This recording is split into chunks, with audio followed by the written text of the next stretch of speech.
Message de Monseigneur Philippe Christori en ce vendredi 16 octobre.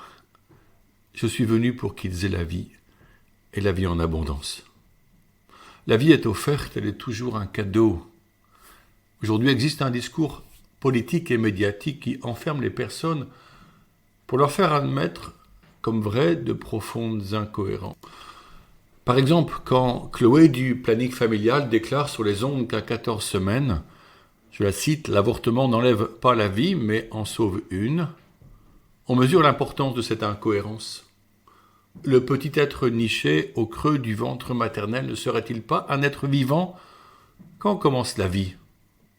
Ne devrait-on la considérer qu'en fonction du projet social que la société lui reconnaît? Si l'enfant dans le sein maternel n'est pas considéré comme un être humain, sa suppression, son élimination peuvent être justifiées par le pouvoir. Parmi les hommes qui exercent un pouvoir, notamment dans le domaine politique, certains peuvent avoir l'orgueil de penser qu'ils créent un monde nouveau. Si Dieu n'existe pas, tout est permis, disait Dostoïevski. Dans les faits, l'ultralibéralisme au service de l'argent et du pouvoir prétend souvent construire notre monde et transforme la vie en un bien marchand. Mais un vote majoritaire ne garantit pas toujours la vérité ou même la justice. Le vote majoritaire oblige la minorité au silence. Aujourd'hui, vouloir s'opposer à l'avortement est tout simplement une position inaudible pour les médias et combattue ou impossible dans l'espace du débat politique. L'élargissement des délais pour avorter crée une mentalité abortive de plus en plus banalisée. L'avortement est devenu un droit, un soin remboursé. Comme elle est loin l'époque de la loi Simone Veil qui, tout en légalisant l'avortement, reconnaissait qu'il est un drame et qui encourageait toute association qui offrirait la chance à la maman de garder son enfant. La culture du déchet, terme du pape, est prégnante. Culture de mort, elle ne procure pas le bonheur à ceux qui le recherchent. Elle ne peut que conduire à des formes d'indifférence et de désintérêt pour ceux qui souffrent et sont considérablement amplifiées par un individualisme galopant. « Ce n'est pas mon problème », me disait un homme au sujet de deux jeunes vivant dans la rue. « Je ne les vois pas. » Aujourd'hui, face aux lois touchant la bioéthique, beaucoup considèrent que ce n'est pas leur affaire. Or, notre modèle de société est en jeu. L'Église catholique est minoritaire devant cette tempête. Elle constate que les victimes sont d'abord les femmes qui souffrent de savoir que leur petit enfant a été éliminé dans leur sein maternel. Leurs larmes sont silencieuses et ignorées, voire jugées indécentes. L'autre victime est cet enfant qui n'a rien demandé à personne et qui, comme tout être vivant, aspirait à vivre. Nous espérons en la fraternité pour tous.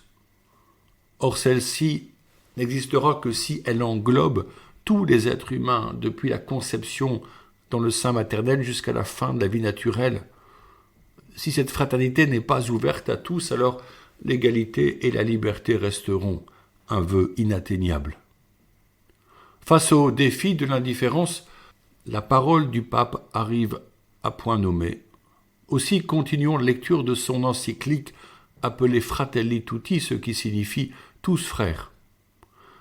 Nous avons parlé dans le message précédent de l'amitié sociale que les peuples, les nations ou les groupes humains susciteront par un rapprochement des idées et des cœurs.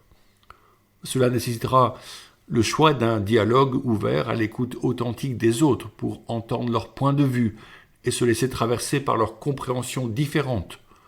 Ce choix exigeant demande du courage et de la bienveillance mutuelle. Mais il n'oblige pas à la pensée unique. Un dialogue vrai ne peut s'entendre que dans l'acceptation de la diversité d'idées. Le pape nous donne un texte puissant que les médias ont salué en parlant de la couleur politique et sociale de ses propos. L'Église a toujours incarné sa foi en Jésus-Christ par un engagement auprès de tout homme et de tous les hommes, autant qu'elle a pu le faire, par les soins, l'accueil et l'éducation. Par exemple, en Eure-et-Loire, le père Louis Chauvet, constatant en 1696 que les jeunes filles de la Beauce ne bénéficiaient d'aucune scolarité, ouvrit une classe dans la cave de son presbytère, animée par quelques femmes bienveillantes. Celles-ci seront les premières de la magnifique congrégation des Sœurs de Saint-Paul de Chartres, toujours active dans le monde entier pour l'éducation des pauvres. Le pape François nous invite à méditer la parole du bon samaritain. Pour rappel, celle-ci décrit la violence faite par des brigands envers un homme juif qui gît dans le fossé. Passe un prêtre et un lévite expert de la loi de Moïse, qui tous les deux se détournent du pauvre blessé. Arrive un voyageur samaritain qui lui prodigue les premiers soins, puis il le mène sur sa monture à l'auberge. Là, il le confie à l'aubergiste en lui payant à l'avance les frais. Finalement, Jésus valorise la charité de ce samaritain mal aimé des Juifs qui s'est fait le prochain de ce blessé. Jésus enseigne qu'être homme, c'est prendre soin des personnes souffrantes, quelle que soit leur origine ou leur religion. Partant de cet exemple, le pape affirme la vocation de tout homme à prendre soin d'autrui, car nous sommes liés par une commune humanité. Je le cite, « Nous avons été créés pour une plénitude qui n'est atteinte que dans l'amour.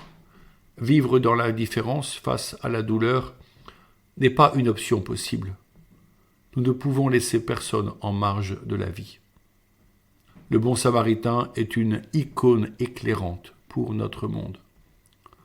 L'histoire se répète. Notre société civilisée laisse de nombreuses personnes au bord du chemin. Les blessures sont multiples mais bien présentes. Pour le pape, il n'y a que deux types de personnes. Celle qui passe son chemin et reste indifférente à l'homme blessé, et celle qui prend en charge la douleur. C'est face à celle-ci que les masques tombent. Il dit « Allons-nous nous pencher pour toucher et soigner les blessures des autres ? Allons-nous nous pencher pour nous porter les uns les autres sur les épaules ?» Certes, la puissance politique, tant nationale que locale, a sa partition à jouer. Certes, beaucoup de choses sont accomplies dans le domaine social, notamment, y compris par nos institutions. Mais il nous faut aller plus loin et il en va de notre responsabilité personnelle.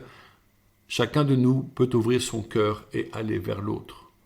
Aussi, nous-mêmes avons un choix à poser. Nous pouvons nous dire qu'il nous est impossible de changer les choses. Seul cela est sûrement vrai.